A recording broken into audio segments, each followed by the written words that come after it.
Kolleginnen und Kollegen, ich darf Sie sehr herzlich heute begrüßen. Möglicherweise die letzte Sitzung des Auswärtigen Ausschusses in dieser Periode.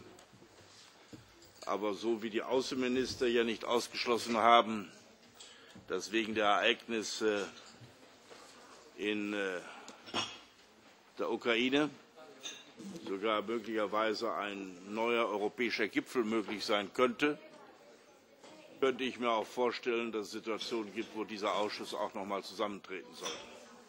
Jedenfalls sollten wir Wert darauf legen, wie das hier auch schon im Plenum das letzte Mal gesagt worden ist, dass wir als Europäisches Parlament angesichts dieser Gefährdung durch Russland nicht uns für 2,5 Monate verabschieden. Das sollte man, glaube ich, sich bewusst sein, und deswegen behalte ich mir das vor, möglicherweise doch noch einmal eine Sitzung einzuberufen. Ich würde Ihnen vorschlagen, dass wir wegen der Zeit sehr schnell zum Tagesordnungspunkt 4 kommen, es sei denn, es gibt zur Tagesordnung noch Anmerkungen. Die Protokolle sind genehmigt, wenn es keine Schwierigkeiten gibt, die angemeldet werden. Die Tagesordnung ist somit angenommen. Ich freue mich, dass wir heute Kolleginnen, darf ich sagen, aus Venezuela bei uns haben. I would like to welcome now Mrs. Maria Corina Machado, member of the Venezuelan National Assembly, and Mrs. Claudia Gurisati, General Director of NTN 24, an international news network, who will inform us about the latest developments in Venezuela. As you know, violence erupted in the country last February when university students demonstrated against soaring crime. Security forces brutally put down the initial protest, which led university students across the country to take to the streets. This wave of violence has left a balance of 41 deaths, 550 injured, and more than 2,000 detainees so far. Venezuela has one of the highest murder rates in the world, and fundamental rights such as the right of freedom of expression, association, assembly, are being seriously undermined. Furthermore, it faces a dismal economic outlook. It has the highest inflation rate in the region at 56.2% in 2013, and is also beset by frequent shortages of basic goods. Last week, Venezuelan President Nicolás Maduro met with some of his political rivals for the first time in talks sponsored by UNISA. Nevertheless, while the encounter allowed an unusual open platform to speak directly to the President, it was also notable for the absence of some important opposition leaders, such as one of our guests today, Ms. Maria Corina Machado, who refused to participate in the talks until as long as repression exists. Dear guests, before passing the floor to you, I would like to ask you what are your impressions of these talks and what are your prospects for Venezuela to come back to normality in the near future. I would also like to ask your views on what could the EU do to help Venezuela overcome the current situation of violence and social unrest. Perhaps Ms. Corina Machado will take the floor. Thank you.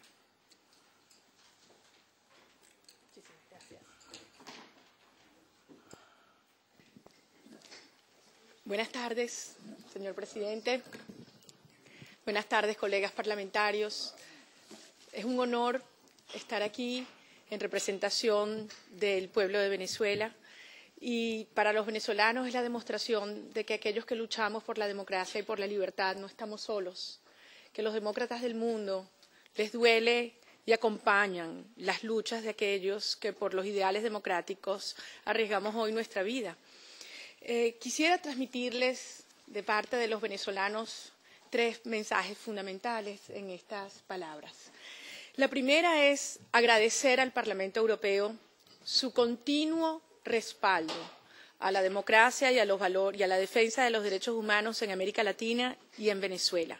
Han sido varias las resoluciones de esta comisión en los últimos años, desde la resolución de mayo de 2007, a propósito del inminente cierre de la televisora Radio Caracas Televisión, las resoluciones del 2008, 2009, 2010, 2012 y la más reciente del 27 de febrero de este año, en la cual, como usted hacía mención, señor presidente, se alertó acerca de la violación masiva, sistemática de derechos humanos y se exhortaba a detener la represión, así como a respetar el derecho a la libertad de expresión y a la libertad de presos políticos.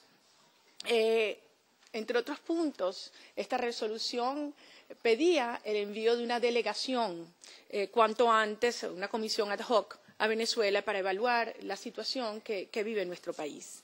Desde entonces, y es el segundo punto que yo quisiera transmitirles en mis palabras, la situación de persecución, de represión, de tortura en Venezuela se ha intensificado. Usted mencionaba unas cifras a las cuales yo voy a hacer más adelante referencia y es una situación verdaderamente dolorosa que tiene al pueblo de Venezuela sumergido en una profunda angustia y a nosotros que somos sus representantes en una gran preocupación de una escalada de violencia inminente. Y finalmente, y lo más importante, yo quisiera transmitirles y asegurarles hoy que los venezolanos de nuestra generación estamos comprometidos en luchar por una transición pacífica y en el marco de nuestra Constitución hasta restaurar la democracia, la vigencia de los derechos humanos y la Constitución en nuestro país. Ustedes se preguntarían, al escuchar su descripción de nuestro país, ¿cómo pudo llegar Venezuela hasta aquí? ¿Cómo el país que tiene las reservas petroleras más grandes del planeta? ¿Cómo un país que hace 15 años tenía el precio del petróleo a $9 cuando llegó el actual gobierno y ha estado incluso por encima de 100 en los últimos años, puede estar sometida a esta situación de calamidades económicas? No es solamente, como usted bien decía, la inflación más alta del mundo. En alimentos se estima que ya llega a 68% anual. Ustedes saben lo que es una escasez del 30%. Significa que hay mujeres que pasan 6 y 8 horas al día haciendo colas para comprar leche, harina, pollos, medicinas. A las mujeres venezolanas enfrente de los mercados les marcan los brazos como si fuéramos animales, haciendo colas eternas. El sueldo mínimo, que es casi el sueldo único en la administración pública, con la última devaluación de hace unas semanas, de 700% la devaluación, llegó a $60 al mes. En bolívares, esos son 109 bolívares diarios, señor presidente. 109 bolívares diarios. Una lata de atún cuesta 120. ¿Cómo se puede alimentar así a una familia? Pero si le agregamos a eso la ruptura a la cohesión social, la violencia, el discurso permanente de separación y enfrentamiento de la sociedad por todos los motivos, ideológicos, raciales, culturales, generacionales, económicos, vemos que una sociedad sumergida en una violencia que es peor que un país en guerra. En Venezuela los indicadores de homicidios es de 79 asesinatos por cada 100.000 habitantes, el más alto del hemisferio, un país en guerra. Y uno se explica cómo ocurre esto. Y esto ha sido producto de años de desinstitucionalización, donde, desde luego, lo más doloroso y preocupante es la situación de la justicia. Porque en Venezuela no hay autonomía de poderes y, en particular, la justicia está absolutamente subordinada al Poder Ejecutivo. En Venezuela la impunidad en homicidios, reconocida por la propia Fiscal General de la República, es de 98%. 98%. Cada 20 minutos asesinan a un venezolano. ¿Saben a quiénes? Están matando a los más jóvenes y a los más pobres. Cada 20 minutos nos matan a uno de nuestros hijos. Y la impunidad es absoluta. La corrupción en Venezuela ha llegado a tal extremo que, según los indicadores de Transparencia Internacional, de 177 países evaluados, Venezuela está en el puesto 160. Y, desde luego, en materia de libertad de expresión, y yo sé que la doctora Gurisati va a abordar ese tema, por lo tanto no voy a detallarlo, hemos llegado a extremos impensables. El ejercicio del periodismo en Venezuela es un acto de heroísmo. No solamente han ido cerrando televisoras, radios, pero la persecución a los periodistas y desde luego a los medios es brutal. 118 denuncias de periodistas agredidos nada más en los últimos 2 meses. Y finalmente, el terror político al que son sometidos los empleados públicos. Un empleado público en Venezuela no se puede arriesgar a que alguien piense o sospeche que no es absolutamente leal al régimen de turno, porque eso significa perder su empleo e incluso arriesgar su vida. Les cuento, la semana pasada fui a Brasil, tuve una invitación al Congreso. Cuando me montaba en el avión se me acercó un trabajador público, uno del Banco Central y otro de PDVSA, la empresa petrolera. Y me agarra así por los brazos, con lágrimas en los ojos y me decía, María Corina, lo que ustedes no entienden, lo que tú no te das cuenta, es que los verdaderos presos políticos somos nosotros, los empleados públicos, que no podemos pensar distinto al régimen si queremos mantener a nuestra familia. Hasta enero del 2014, el mundo pensaba que Venezuela era un país resignado y aterrorizado. La forma como se cerró la vía institucional y cómo se fue asfixiando los medios de comunicación nos dejó a la sociedad venezolana 2 opciones. O sucumbíamos, claudicábamos y vivíamos cada día con menos libertades, o el pueblo decidía luchar por su libertad, por la justicia, por la dignidad humana. Y los estudiantes hicieron un llamado a la sociedad venezolana, un llamado a nuestras conciencias y a nuestros corazones. Y nos invitaron a salir a la calle, a manifestar cívica y organizadamente. Y se ha generado el movimiento cívico, pacífico, ciudadano más importante de nuestra historia, sin precedentes, porque incluye a todo el país, ciudades y pueblos, porque es inclusivo. Ahí estamos jóvenes, adultos, ricos, pobres, negros, blancos, civiles, militares, una sociedad, mujeres. Desde luego las mujeres han sido muy activas en primera fila. Pero es un movimiento que además ha trascendido la protesta por las reivindicaciones económicas y sociales y ha adquirido una lucha por los valores humanos. Se trata de luchar por la dignidad, por la justicia, por los jóvenes sienten que pueden tener un futuro en su país. Las madres sentir que no nos van a matar a nuestros hijos, porque hoy en Venezuela las madres entierran a los hijos. Y los padres, porque pueden darle una vida digna a su familia. La respuesta del régimen fue brutal, usted la describía. Una represión que no hemos visto ni en las dictaduras militares del siglo XX en nuestro país. Una represión que incluyó no solamente la utilización de bandas paramilitares afectas al régimen, pero también grupos y miembros de nuestras Fuerzas Armadas y cuerpos de seguridad y de inteligencia. Al día de hoy son 2.338 detenidos, 24 permanecen presos, más de 650 heridos, 41 asesinados, pero quiero referirme a más de 60 casos documentados de torturas cruel, muy cruel. Tortura que incluye desde descargas eléctricas, jóvenes rociados con gasolina, golpes severos de la cabeza a los pies. Hay 2 denuncias de violaciones y desde luego la tortura psicológica más brutal que yo pueda describirles. Muchos de estos jóvenes denunciaron estas torturas estando detenidos en cuarteles militares, porque se constituyeron los tribunales en cuarteles militares. E hicieron estas denuncias en frente de sus agresores, demostrando una enorme valentía. Pero esto ha trascendido incluso a estos casos que menciono. Hay allanamientos de viviendas, detención y desaparición forzosa. Y desde luego no puedo dejar de mencionar los presos políticos, el caso de Leopoldo López, aislado en un cuartel militar, y 2 alcaldes legítimamente electos, que por decisión de la Sala Constitucional, que inconstitucionalmente se convirtió en tribunal penal, destituyó a los alcaldes electos por haberse negado a reprimir la protesta en sus municipios.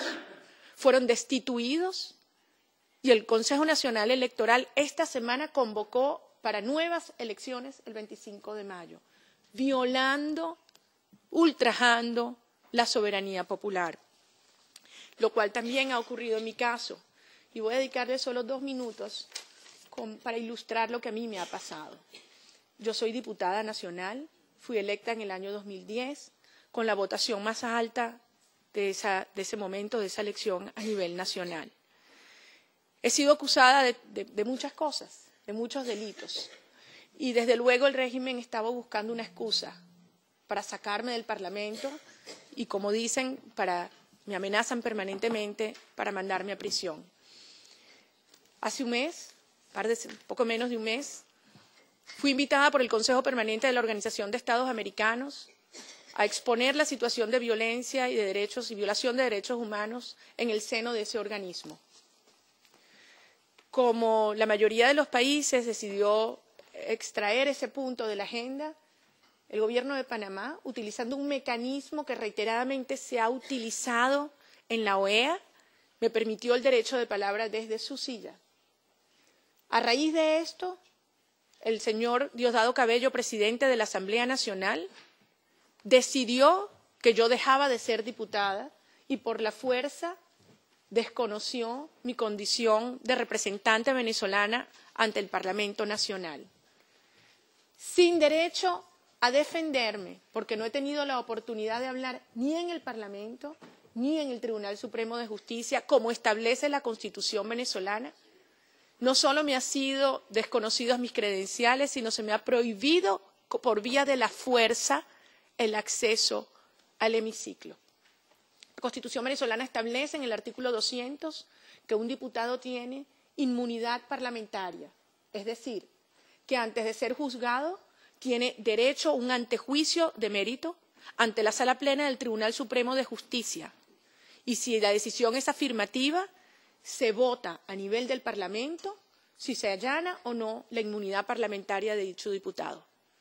El presidente de la Asamblea Nacional no tiene potestad constitucional para excluir, para sacar a la fuerza a un diputado del Parlamento. Y eso es lo que han hecho conmigo. Ahora me acusan de traición a la patria, un delito que tiene 30 años de prisión. Mi familia es amenazada, mis compañeros son amenazados y yo estoy siendo perseguida día y noche por la policía política del país. Quiero decirles que en Venezuela hay un régimen implacable. Y yo quiero hacerles una pregunta. ¿Cómo se llama un régimen donde no hay autonomía de poderes, donde no hay respeto al Estado de Derecho, donde se viola la Constitución, donde el Parlamento es manejado a su gusto por quien lo preside, que a su vez recibe órdenes del Ejecutivo y a un parlamentario se le excluye por la fuerza? ¿Cómo se llama un régimen donde se persiguen manifestantes pacíficos, donde se torturan estudiantes, donde se asesinan ciudadanos por la espalda y donde se censura a los medios de comunicación? ¿Cómo se llama ese régimen? Eso tiene un nombre y ese régimen es una dictadura. Y los demócratas del mundo deben llamar las cosas por su nombre. Pero solo quiero decirle, para terminar, que aunque en Venezuela el régimen es dictatorial, la democracia está más viva que nunca, porque la democracia está viva en el corazón y en las conciencias de cada uno de los ciudadanos, de los que estamos luchando en las calles, de los jóvenes que nos han dado un gran ejemplo y de aquellos que sí creemos en el diálogo, señor presidente, y sí creemos en una transición a la democracia pacífica y constitucional, una solución política al drama que vivimos, utilizando los mecanismos que nuestra Constitución nos ofrece. Pero ustedes, que tienen una larga y fructífera trayectoria política e internacional, saben que un genuino diálogo exige condiciones de equidad. Y eso es lo que hoy pedimos. Le pedimos al régimen que habla de paz y diálogo que detenga la represión, porque mientras nosotros hablamos, están en esta hora atacando a estudiantes, atacando sindicalistas, atacando amas de casa, que liberen a los presos políticos que están en cuarteles militares y que garanticen que habrá justicia. Por eso hoy, al terminar, nuevamente en nombre de los venezolanos, les transmitimos nuestro agradecimiento. Estar aquí, para mí, es la evidencia de que no estamos solos y es un mensaje que nos llena de fuerza, que nos valoriza en nuestra lucha y en nuestra responsabilidad. Y solo termino recordándoles ese punto de la resolución del 27 de febrero pasado, cuando plantearon el envío de una delegación ad hoc para que ustedes mismos, con sus ojos, sus corazones, puedan escuchar y sentir el dolor que viven los venezolanos, pero constaten la esperanza y la fuerza para luchar que hay hoy en mi país hasta conquistar la democracia, la justicia y la libertad. Muchas gracias.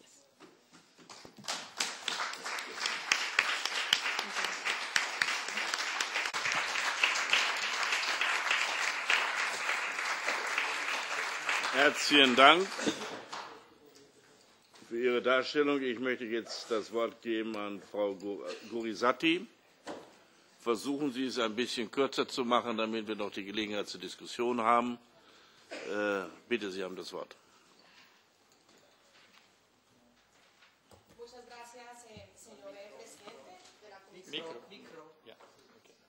Muchas gracias, señor presidente de la Comisión de Asuntos Exteriores del Parlamento Europeo, respetados señores diputados. Diputada María Corina Machado, usted se ganó ese título gracias a todos los venezolanos que votaron por usted, y así que la seguimos considerando diputada. A los venezolanos, representantes de su sociedad civil, gracias por estar aquí con nosotros. Trataré de ser breve, los periodistas estamos acostumbrados a cortar, vamos a ver si en este caso lo logramos porque hay mucho que decir sobre este caso. Primero que todo quiero presentarles a ustedes quiénes somos. NTN 24 es un canal internacional de noticias en español, de habla hispana. En nombre del canal y de los 170 profesionales de la televisión que trabajamos en él, les agradecemos muchísimo que nos abran este espacio para ser escuchados. Fuimos censurados en Venezuela y más adelante ustedes sabrán por qué. Les estaré explicando algunos de los casos que hemos cubierto como periodistas. Es un honor estar aquí porque precisamente ustedes representan el quehacer cotidiano de la democracia. Aquí en el Parlamento Europeo conviven todas las tendencias políticas, todas las tendencias ideológicas, todas las diversas formas de pensamiento de manera pacífica. Puede haber discusión de manera pacífica. Dura, pero pacífica. Bueno, yo les pongo un ejemplo. María Corina Machado, en su recinto, como diputada, recibió hace poco más de un año, poco menos de un año, un golpe terrible en la nariz por pensar distinto. Tuvo que ser llevada a la clínica con 5 fracturas. Eso pasa cuando se pierden las perspectivas de los valores democráticos y la tolerancia. Para poner solamente un ejemplo de lo que pasa en Venezuela. Una cosa es la discusión fuerte y otra cosa es respetar al que piensa distinto. Y eso está pasando en Venezuela. ¿Cómo nació NTN 24? Nosotros como grupo de periodistas nacimos en un momento, en un contexto en el que nuestra región, América Latina, vive un proceso de integración muy profunda e irreversible, desde lo económico, desde lo comercial y en otros aspectos. En lo comercial estamos con bloques fuertes, estamos con alianzas, en lo económico venimos en un crecimiento sostenido, incluso hemos logrado reducir la pobreza de una manera significativa, lo dice el Banco Mundial, 70 millones de personas dejaron de ser pobres. Pero cuando hablamos de los valores democráticos, cuando hablamos de las prácticas democráticas, cuando hablamos de las garantías y los derechos civiles, ¿en qué va esa integración? En ese contexto nacimos. Y cuando llegamos a ejercer, bueno, muchos de nuestros colegas que ya llevan muchos años haciendo periodismo en sus diferentes naciones de América Latina, incluso de España, nos encontramos con este socialismo del siglo XXI cada día más permeando nuestras sociedades, llegando a diferentes países y convirtiéndose en una realidad que, como periodistas hemisféricos, tenemos que enfrentar. Son gobiernos que usan las herramientas democráticas como las elecciones populares, las urnas para acceder al poder. Y una vez en el poder, ahí, usando todas las herramientas que les da y la justificación que les dan todos esos votos, comienzan a destruir esas prácticas democráticas. Podemos mencionar muchos ejemplos de eso que ha sucedido, pero yo me voy a referir al que nos compete a nosotros como medios de comunicación y como periodistas. El pasado 12 de febrero, señores eurodiputados, la señal informativa del canal internacional NTN 24, que llega a todo el hemisferio a través de los cableoperadores de televisión por suscripción, fue apagada en Venezuela por orden directa del gobernante Nicolás Maduro. Sufrimos lo que ya en este país se denomina el apagón mediático. La orden provino, según los operadores DirecTV y Movistar, de la Comisión Nacional de Televisión, CONATEL. CONATEL es el órgano rector de las comunicaciones en Venezuela. Horas después, el presidente Nicolás Maduro confirmó que se había tratado de una decisión de Estado. Una decisión de Estado, un presidente que en cadena nacional dice, fuera un canal de comunicación del aire, y a las pocas horas ese medio de comunicación está fuera. Nos preguntamos si tiene que ver o si atañe a una práctica democrática. Nos preguntamos además sobre la independencia de la justicia y de los organismos que asumen estos procesos administrativos. A NTN 24 ni siquiera le dijeron de qué lo acusaban. Sencillamente Nicolás Maduro dijo que no iba a permitir que de afuera un canal internacional viniera a acabar y a desestabilizar con el clima psicológico de su país. Nosotros nos preguntamos, ¿el clima psicológico de su país no debe cuidarlo él? Cuando hay una marcha masiva ese 12 de febrero de todos los opositores y los estudiantes, una marcha que nadie se imaginaba la convocatoria que tenía y que fuimos el único medio de comunicación en transmitirlo. Yo les quiero contar que las televisiones locales venezolanas y las otras televisiones en ese momento transmitían programas de entretenimiento, transmitían animados para niños, transmitían conciertos musicales. NTN 24 era el único canal que en ese momento estaba hablando de las marchas pacíficas y no solamente hablando de la marcha opositora, incluso también estábamos obviamente informando sobre esa marea roja o la marcha que sale a hacerle contraposición a las marchas opositoras. Tras la censura, el pueblo venezolano continuó buscando la señal de NTN 24 como fuente de información independiente a través de la señal en vivo de nuestra página web. El gobierno también mandó a cerrar nuestra página, a bloquear nuestra página. Nosotros queremos agradecerles mucho a ustedes aquí, porque el pasado jueves 27 de febrero en Estrasburgo, ustedes, señores eurodiputados, discutieron, como ya lo ha dicho también la diputada y el presidente, la grave situación de derechos humanos que afronta Venezuela, y por una abrumadora mayoría fue aprobada una resolución final que condena los hechos violentos, que condena las detenciones arbitrarias, las violaciones a los derechos humanos, pero también explícitamente se refirieron a NTN 24. Muchas gracias por su solidaridad. Lo mismo ha sucedido con los comités de relaciones exteriores de Senado y Cámara de los Estados Unidos. Fue en días posteriores. Por una decisión bipartidista también generaron una resolución condenando las violaciones a los derechos humanos y condenando el cierre de NTN 24. Nosotros aquí ante ustedes denunciamos la flagrante violación al derecho a la libertad de expresión y al derecho a la información. También queremos denunciar las acusaciones del gobierno venezolano.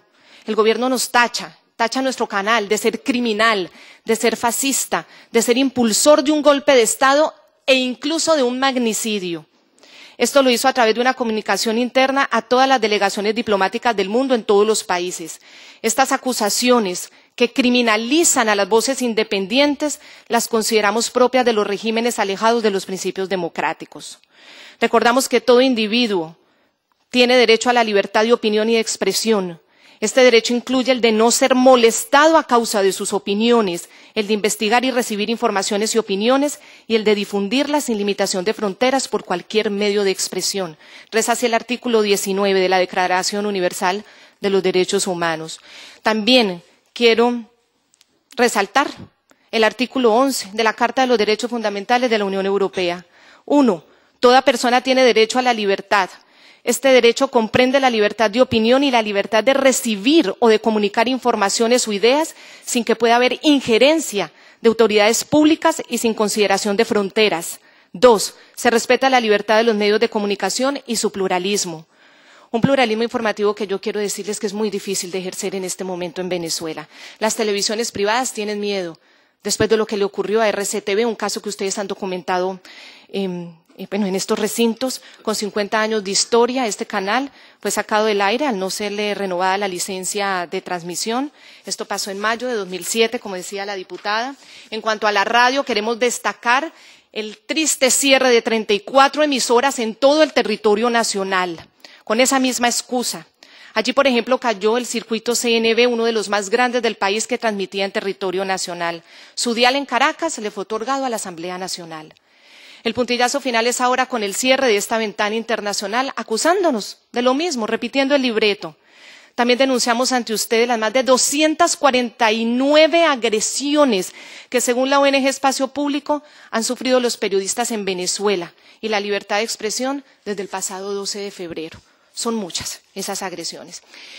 NTN 24 se une a las voces que llaman al diálogo entre el gobierno y la oposición. Incluso nos atrevemos a proponer que incluyan dentro de ese diálogo restablecer nuestra señal informativa en Venezuela. Igual, creemos que eso sería, una buena muestra, un gesto de paz por parte del gobierno de Nicolás Maduro. Igual que lo sería, y yo creo que apremia aún más, que sean liberados los detenidos políticos como Leopoldo López, los alcaldes opositores y tantos jóvenes y manifestantes que hoy están tras las rejas. También urge el cese de la represión contra esos manifestantes y esos estudiantes. Estamos dispuestos a hablar, pero no a claudicar, porque todas estas cosas que planteamos es el punto de partida para un diálogo verdadero y no para una parodia que legitime una democracia desvanecida. Queremos que el diálogo sirva para una transición, no para legitimar a un gobierno que sigue pasando por encima todos los derechos y las garantías de quienes no piensan como él quisiera o ese gobierno quisiera que pensáramos. NTN 24 seguirá denunciando los tratos crueles y degradantes a plena luz del día. Y se los menciono, como el caso de la funcionaria de la Guardia Nacional, quien con su casco antibalas golpeó sin cesar la cabeza de una manifestante mientras otras 10 guardias la miraban y no hicieron nada para detenerla. Esa mujer después fue encarcelada y después fue acusada y en este momento asume cargos. Seguiremos recogiendo y entregando testimonios de quienes sufren en carne propia el abuso, como los jóvenes que fueron encarcelados y denunciaron ante nuestras cámaras haber recibido violaciones sexuales dentro de la cárcel. Pocas horas valientemente lo denunciaron ante nuestras cámaras después de ser liberados. Seguiremos entrevistando a quienes se atreven a denunciar, como el caso de la amiga de infancia de la jueza 17 de Garantías. Ella fue la que tomó la decisión de enviar al opositor Leopoldo López a la cárcel de Ramo Verde. Pues su amiga le entrega un chat privado a nuestro equipo de redactores en Estados Unidos, diciéndole, la jueza a su amiga, que tuvo que tomar la decisión porque estaba bajo presión, porque es mamá de una niña de 3 años y tuvo miedo. Lo seguiremos denunciando. Seguiremos enseñando los videos de detenciones arbitrarias. Para poner un ejemplo, un joven que es arrastrado a la fuerza de su casa por hombres que ni siquiera tienen uniforme. Son armados y no tienen uniforme. El padre de ese joven nos narró durante 2 noches la angustia y el drama que pasó mientras pudo encontrar a su hijo después de esas 2 noches sin saber ni siquiera dónde se lo llevaban y sin tener una orden judicial, esos hombres que se lo llevaban. Seguiremos transmitiendo materiales visuales como el video que también registró cuando un guardia nacional le dispara a un joven que queda en el piso durante toda la noche y los guardias pasan por encima de él como si nada hubiera pasado. Al final de la noche la mamá puede llevarlo a unos cuidados intensivos y salvarlo cuando lo llevaba casi moribundo.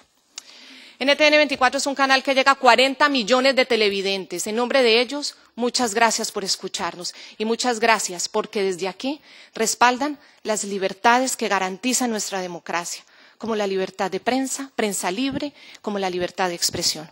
Muchas gracias, señores eurodiputados.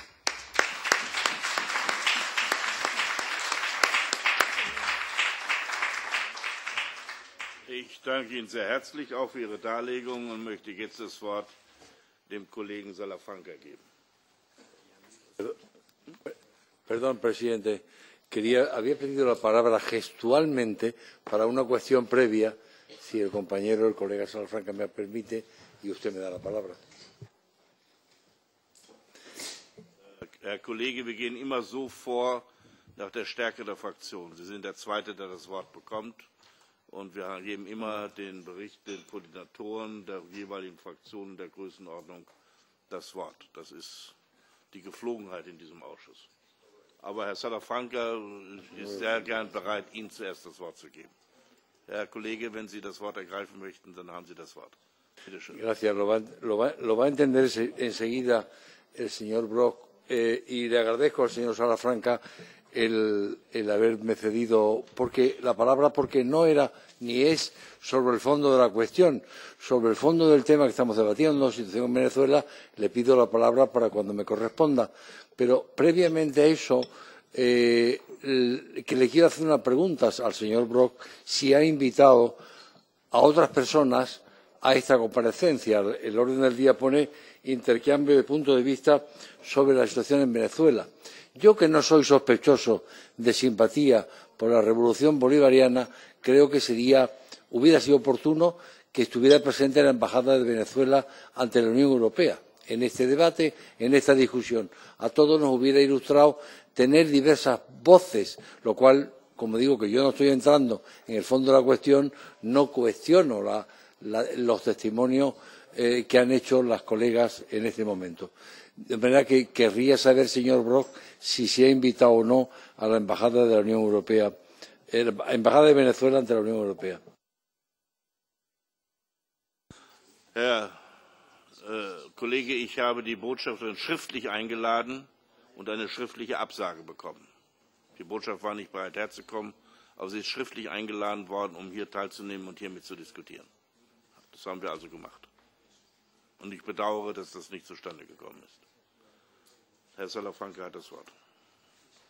Sí, gracias, señor presidente. Yo tengo una copia de la respuesta que ha dado la Embajada de Venezuela a la invitación formulada por esta comisión, y es una carta desagradable, agresiva, y le diría que está en el límite de lo que se puede considerar un tono amenazante para el Parlamento Europeo. Quisiera, señor presidente, dar la bienvenida a la diputada María Corina Machado y a la señora Claudia Gurisate, directora general del canal NTN 24 Horas, y creo que después del testimonio que hemos escuchado son dos héroes de nuestro tiempo, perseguidas, amenazadas, maltratadas, golpeadas, no han cedido un ápice en su dignidad y ciertamente su voz, como demuestra hoy su presencia entre nosotros, y su coraje no ha podido ser apagado. Señor presidente, la diputada María Corina Machado ha relatado, y los miembros de esta comisión lo saben, que el Parlamento Europeo se ha tenido que ocupar de la situación de los derechos humanos en Venezuela en el año 2007, en el año 2008, en el año 2009, en el año 2010, en el año 2012, en cada uno de los informes que este Parlamento aprueba sobre la situación de los derechos humanos en el mundo, y la última resolución data de febrero del año 2014, después de las dramáticas imágenes que hemos presenciado en los medios de comunicación. Yo tengo en este momento en la retina la muerte de la joven Génesis Carmona en una moto, una cosa realmente, señor presidente, terrible.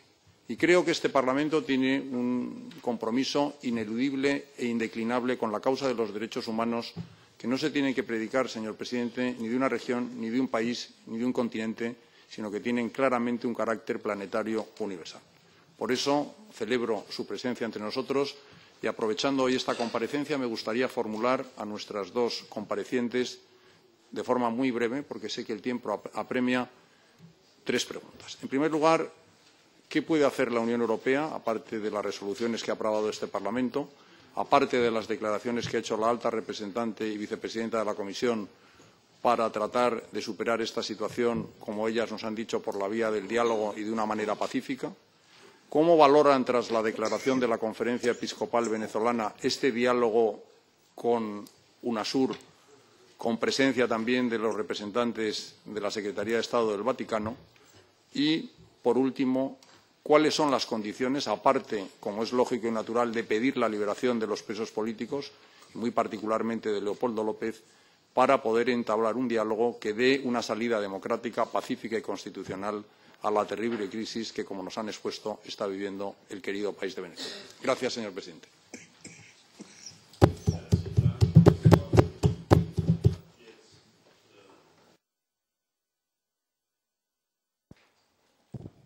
Möchten Sie noch mal reden?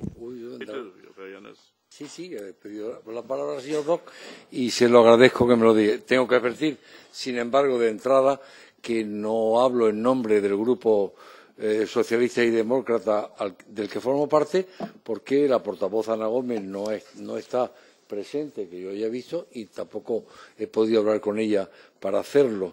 Eso no quita nuestro óbice para que actúe con total libertad de pensamiento y con bastante información, creo yo, de lo que ocurre en Venezuela, entre otras cosas porque he sido uno de los promotores, junto con otros de los presentes, para la resolución del último 27 de febrero, cuando ya veíamos la gravedad que iba adquiriendo en muchos aspectos la situación en Venezuela y que requería, a mi juicio, y sigo opinando así, la reacción del Parlamento Europeo, que si en algo se ha caracterizado en su historia ha sido en su preocupación en el tema de derechos humanos, en el tema de libertades, en el tema de Estado de Derecho, en el tema de promoción y defensa de la paz y de la democracia en el mundo entero.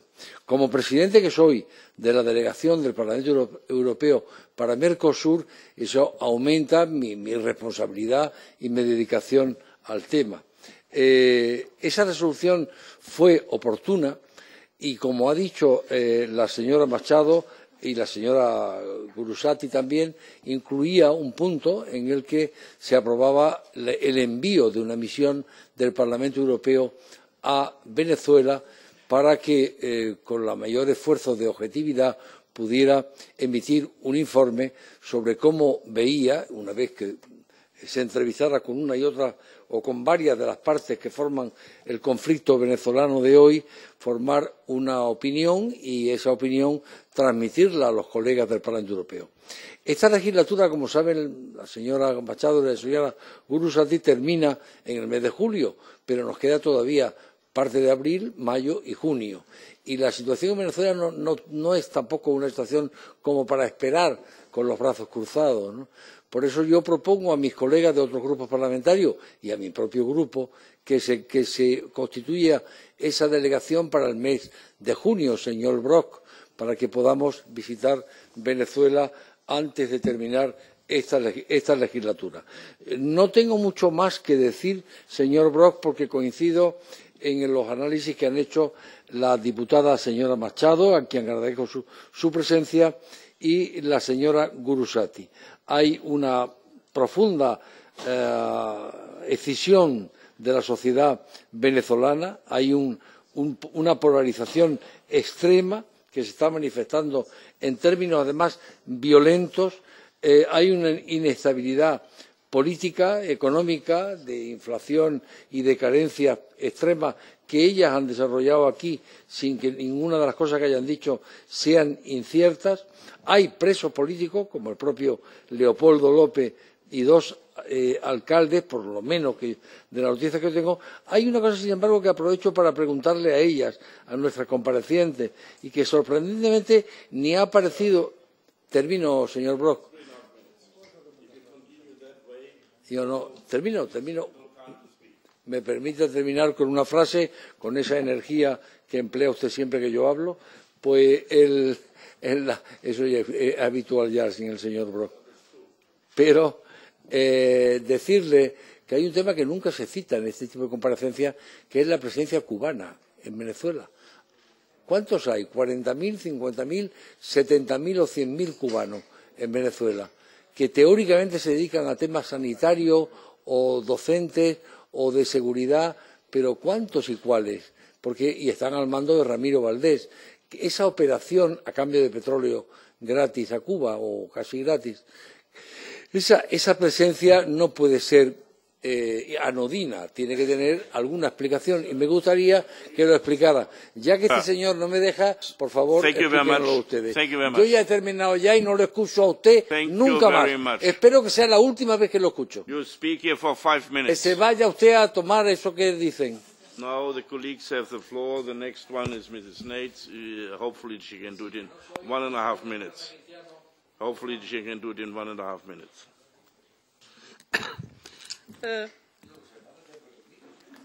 Monsieur le Président, Je voudrais tout d'abord saluer la présence de Madame le député Machado et de Madame le directeur Kurosati et m'excuser auprès de vous, Madame, pour ne pas avoir entendu la première partie de votre exposé. Donc, la question que je vais vous poser, vous y avez peut-être répondu, et dans ce cas-là, je m'excuse.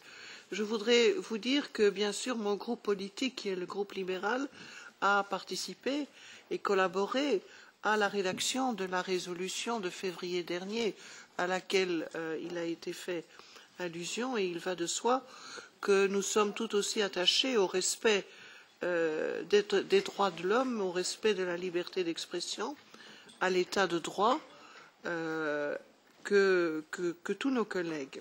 La question que je voudrais poser tout à fait à titre personnel est la suivante. Au début de ce qu'aujourd'hui il faut bien appeler l'ère Chavez, la période Chavez, il avait été dit que beaucoup de choses devaient être acceptées parce qu'il a amélioré, ou il aurait amélioré la situation de la partie la plus pauvre de la population. Cela a peut-être été vrai au début, mon impression c'est que les choses se sont beaucoup détériorées ensuite. Je crois que vous y avez fait allusion, mais que répondez-vous à cet argument qui a été employé assez souvent et qui d'ailleurs est assez souvent employé pour justifier les régimes autoritaires de gauche? Merci.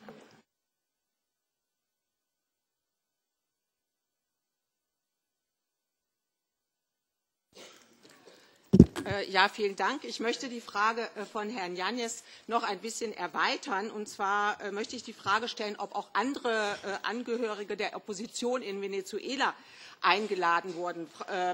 Die Dame, die hier gesprochen hat, gehört ja zu einem doch sehr, sehr scharfen Teil der Opposition. Sie lehnt jegliche Gespräche mit der Regierung ab. Weite Teile der Opposition sind da durchaus ganz anderer Meinung, darunter der ehemalige Präsidentschaftskandidat Henrique Capriles. Viele Teile beteiligen sich am Dialog mit der Regierung, zum Beispiel auch Vertreter des Vatikans, das wurde ja auch schon gesagt. Frau Machado, Sie beteiligen sich im Gegensatz gar nicht an diesem Dialog. Da ist doch die Frage, ob Sie überhaupt daran interessiert sind, diesen Konflikt friedlich beizulegen. Sie haben auch von den friedlichen Protesten gesprochen. Da möchte ich noch mal die Frage stellen, was sind eigentlich oder wer sind eigentlich die Protestierenden, die da so friedlich protestieren? Was sind die Ziele? Es handelt sich doch in der Hauptsache um Angehörige der Mittel- und der Oberschicht. Es sticht doch ins Auge, dass sich Vertreter der armen Bevölkerung kaum an den Protesten beteiligen. Und Sie sprechen von dieser friedlichen Demonstration, von den 40 Toten, die zu beklagen sind. Und das ist wirklich sehr traurig. Stammt eine Minderheit aus dem Oppositionslager. Die meisten Opfer politischer Gewalt im Rahmen der Protestbewegung sind unter den Regierungsanhängern und Sicherheitskräften sowie unter Unbeteiligten zu beklagen. Mehrere Menschen wurden durch Kugeln von Scharfschützen getötet, als sie versuchten, Reste von Straßensperren zu beseitigen. Mindestens 6 Angehörige der Nationalgarde wurden durch gezielte Schüsse getötet. Hinzu kommen zahlreiche Todesfälle durch Unfälle und so weiter und so fort. Das finde ich doch schon etwas merkwürdig, da von den friedlichen Protesten zu sprechen. Sie sprechen auch von der schlechten Versorgungslage. Es wurde hier so viel von anderen Seiten, jetzt möchte ich doch ein wenig weitersprechen. Es gibt Informationen, dass die schlechte Versorgungslage bewusst herbeigeführt wurde. Ich möchte wissen, ob Kollegin,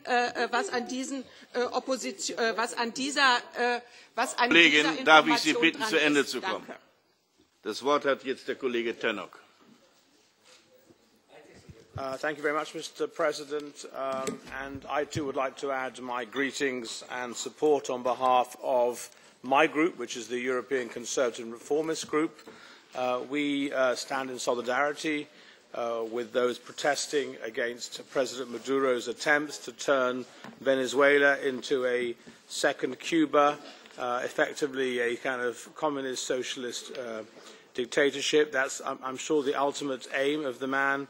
And it's right that freedom-loving Venezuelans who believe in freedom of the press, freedom of expression, freedom of the economy. Sorry, can you have some silence, please?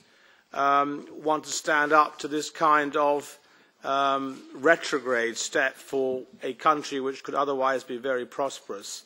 And basically my question was what kind of, we've given you a lot of support in terms of our resolutions. My interest is regionally in Latin America, particularly the other democracies of Latin America, particularly your neighbour Colombia, other democratic countries like Uruguay, Brazil. Are you finding the same degree of solidarity in the national parliaments of regional Latin American countries? Are you also getting advice and support from the other democracies who don't want to see another kind of Cuban-style regime in their neighbourhood? Jetzt zu den abschließenden Bemerkungen kommen, weil der Minister Venizelos schon draußen eine Zeit wartet. Bitte Sie versuchen, das relativ kurz zu machen. Ich kann Ihnen, Frau Kollegin Lösing, sagen, dass auch Frau Dinora Figueira hier eingeladen war, zugesagt hatte und kurzfristig wieder absagen müsste. Sie gehört zu der Opposition, die auch an den Gesprächen teilzunehmen bereit ist. Sie sehen also, dass wir uns bemüht haben, einen breiten Fächer an Einladungen auszusprechen an alle Seiten. Ich bin immer nur verwundert, wie man in manchen Ländern, die reich sind, es hinbekommt, arm zu sein. Das ist für mich immer ein Phänomen, das ich auch in dieser Frage nicht beantworten kann. Sie haben das Wort.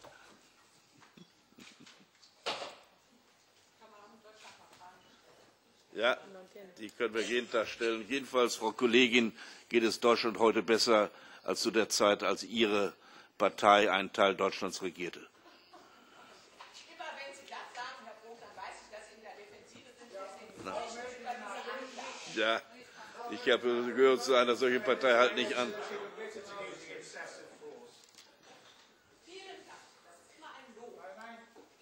Muchísimas gracias.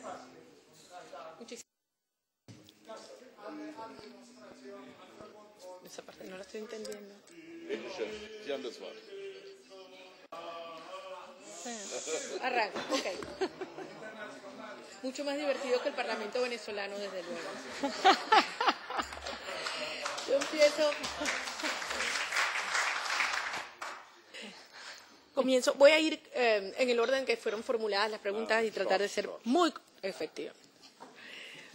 En primer lugar, señor Salafranca, aquí tengo y quería hacer mención al comunicado de la Conferencia Episcopal Venezolana, de la Iglesia Católica Venezolana, del pasado 3 de abril. Solamente voy a citar 3 líneas respondiendo a su inquietud.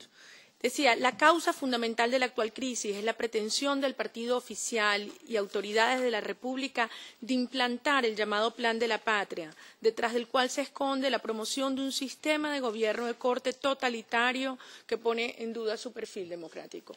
Yo creo que aquí la Iglesia está muy clara en la advertencia que hace. Lo que ocurre en Venezuela es intencional.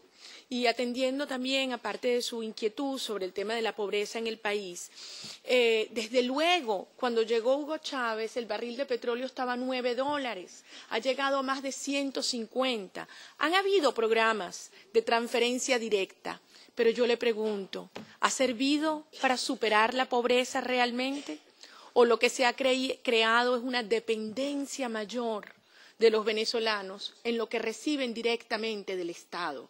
Desde luego que queremos un país donde se supere la pobreza, pero hacerlo sobre la base de la educación, del desarrollo de habilidades y talentos y del empleo productivo, para que cada venezolano pueda ser verdaderamente autónomo y libre en la medida que supera y crece. Y eso no se ha logrado en Venezuela. Hoy el sistema de salud ha llegado a tal nivel de crisis que no hay medicinas en los hospitales, tampoco lo hay en las clínicas.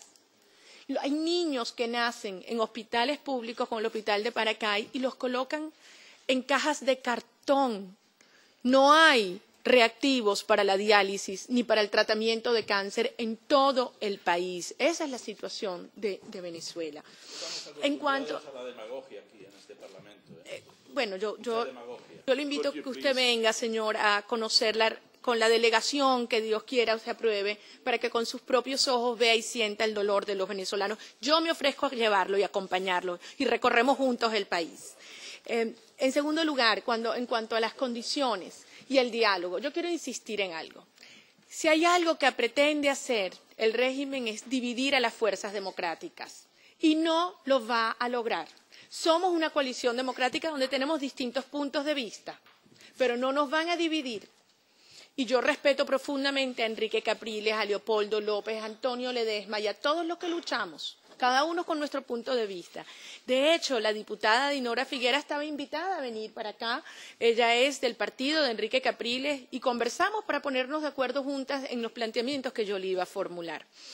Porque, con relación al diálogo, ¿qué planteamos, señor Salafranca? Uno, que cese la represión, que dejen de utilizar a la Guardia Nacional para disparar perdigones y gases lacrimógenos y bombas lacrimógenas contra los jóvenes que están protestando pacíficamente en la calle, como lo demuestran.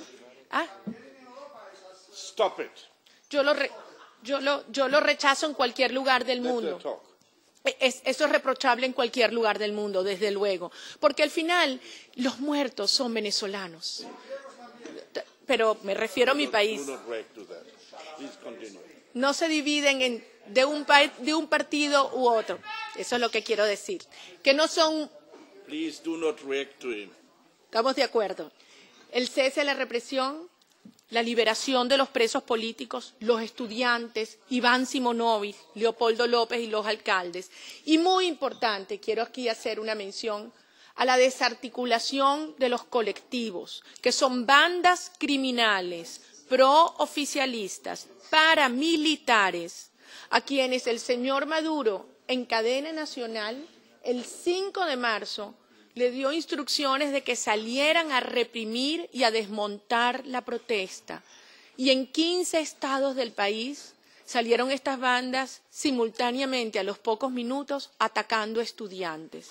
Imagínense lo que sea desde la silla presidencial una orden a grupos paramilitares. Con relación a un punto que usted plantea, señor Yáñez, desde luego, el tema cubano es fundamental. ¿Por qué? Porque no podemos responder cuántos cubanos hay hoy en Venezuela. Pero ¿cómo se sentiría usted si en su país o en su país el sistema de inmigración e identificación lo controlaran funcionarios de otro país? Si en los ministerios de alimentación o en los órganos de seguridad ciudadana y de inteligencia lo controlaran funcionarios de otro país. Pero peor aún, si en las Fuerzas Armadas de su país estuvieran generales y militares, en este caso cubanos, dándole instrucciones a oficiales y soldados venezolanos. A cambio de eso, se le traspasa anualmente a Cuba 12.000 millones de dólares. En Venezuela no hay medicinas y van a aumentar, y han anunciado aumentar el precio de la gasolina, pero anualmente se le transfieren 12.000 millones de dólares al régimen cubano. Finalmente, nosotros no queremos un país dividido, ni en clases sociales, ni en colores, ni en razas. Y eso lo hemos entendido los venezolanos.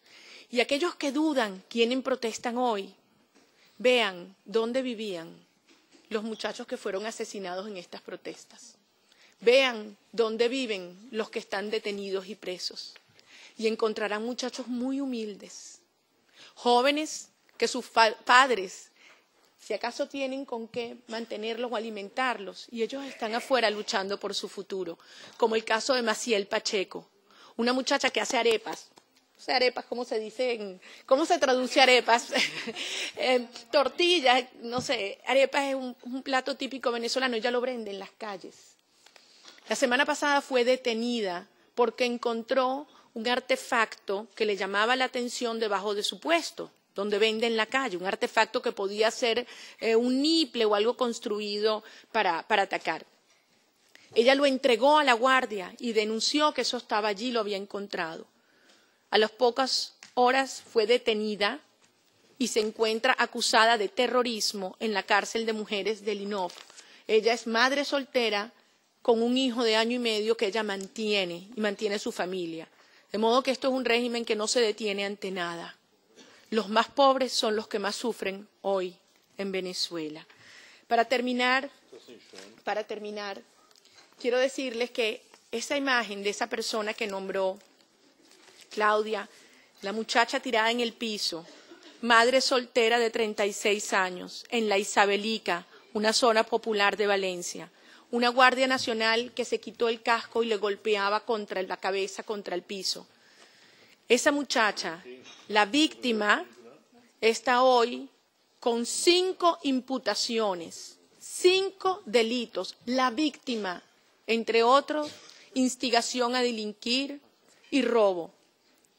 Quien la atacó, que es una guardia nacional, está libre y sin investigación.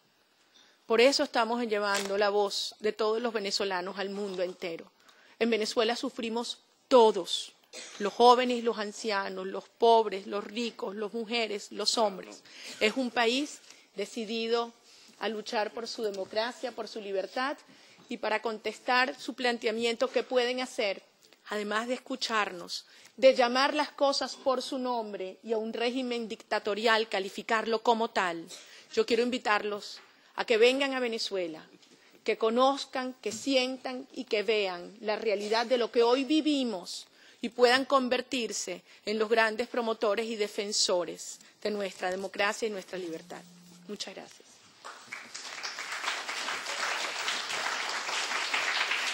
Muchas gracias. Herzlichen Dank. Frau Kollegin, bitte, Sie haben das Wort.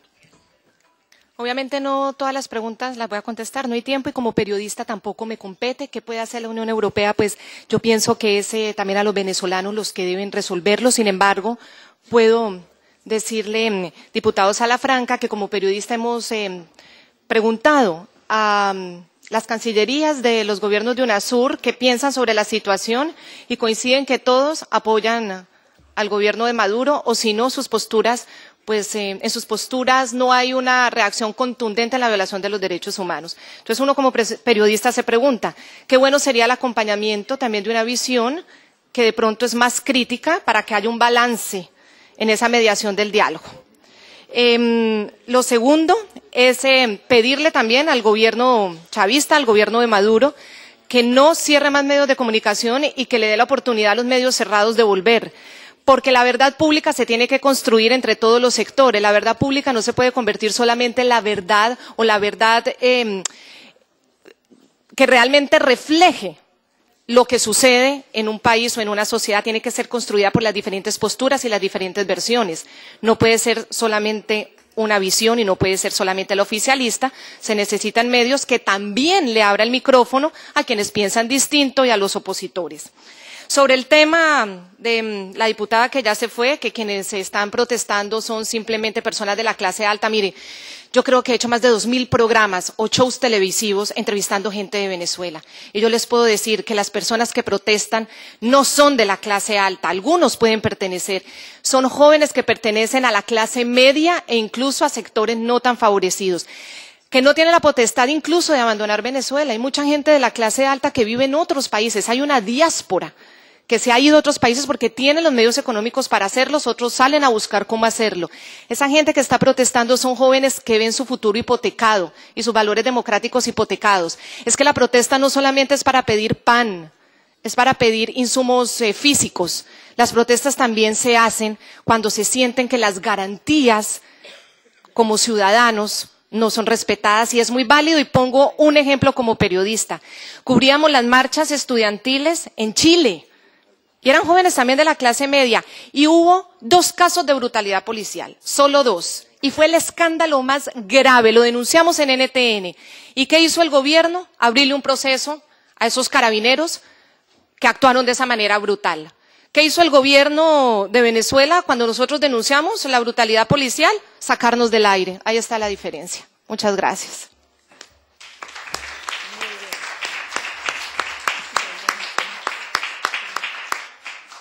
Herzlichen Dank für die Darlegung. Ich muss sagen, dass ich heute eine Menge gelernt habe und dass diese Darlegung meinen Meinungsbildungsprozess weiter vorangebracht haben.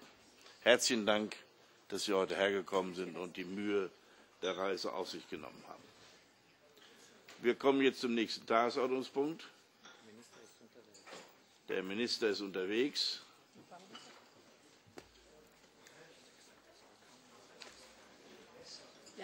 Muchas gracias. Y muchas gracias a los venezolanos que están aquí hoy. Muchas gracias. Dios los bendiga. Muchas gracias. Muchas gracias. Muchas gracias, presidente.